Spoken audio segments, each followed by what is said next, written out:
Nedēļas nogalē, 8. un 9. decembrī Līvānu bērnu un jauniešu centrā norisinājās Vislatvijas projekta Balta-melnā revolūcija radošo darbnīcu akcija, kurā jaunieši piedalījās radošās rakstīšanas un plakātu maketēšanas darbnīcās, kā arī pašu izveidoto plakātu fotografēšanā Līvānu ielās.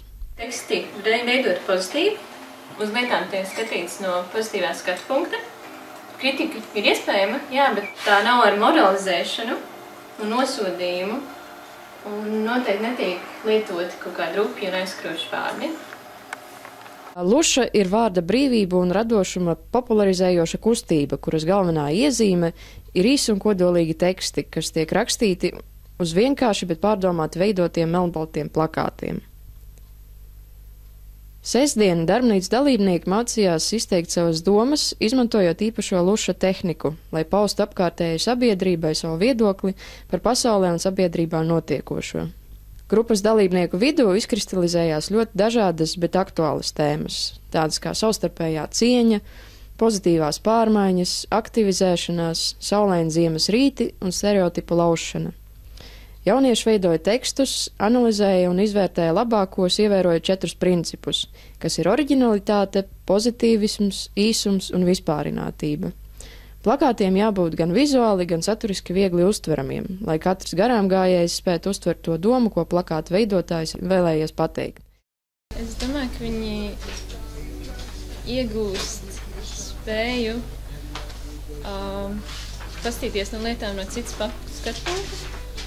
Un attīst sevī spēju radoši domāt un rakstīt, attīst spēju izteikties un izteikt savu viedokli un par apkārt notiekošo. Kā arī, protams, jauniešiem ir iespēja uzzināt vairāk par fotografiju, kā arī apgūt maketēšanu.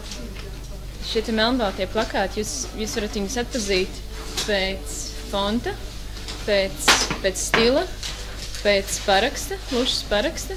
Viņi, protams, ir oriģināli, viņi ir paši jaunieši veidoti, tās nav nekādas,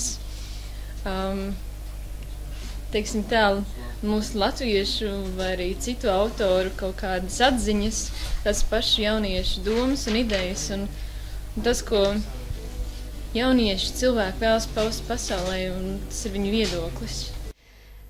Svētdien tika veidoti un maketēti 14 labākie plakāti lielformātā, un jaunieši devās ielās, lai fotografētos ar tiem pilsētvidē. Fotogrāfiju mērķis ir plakātos paustās domas pastiprināšana, tāpēc uzdevums bija izvēlēties plakāta tēmai piemērotu vidi pilsētā.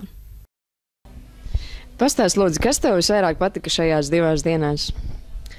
Visvairāk man patika tieši tie sagatavošanas uzdevumi. Jo tieši tur var ieslēgt visu savu, ko tu gribēji jau sen pateikt. Vispār, es esmu tās cilvēks, kuram ir daudz ko teikt. Bet nav bijis iespējas tā, diezgan konkrēti un diezgan arī nekonkrēti pateikt tieši savu domu.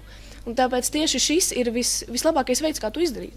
Vai tavuprāt šāda veida apmācības palīdz jauniešiem atvērties un noticēt sev un varbūt izdarīt kaut ko tādu, ko viņi vienmēr ir gribējuši, bet ir kautrējušies vai baidījušies darīt?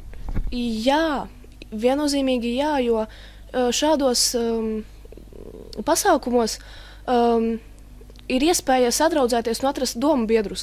Un tas varētu būt tā kā pat pārsteigums, kad viņi atnāk un viņi, man taču ir domu biedri. Vai tu būtu ar mieru piedalīties vēl kādās neformālās apmācībās?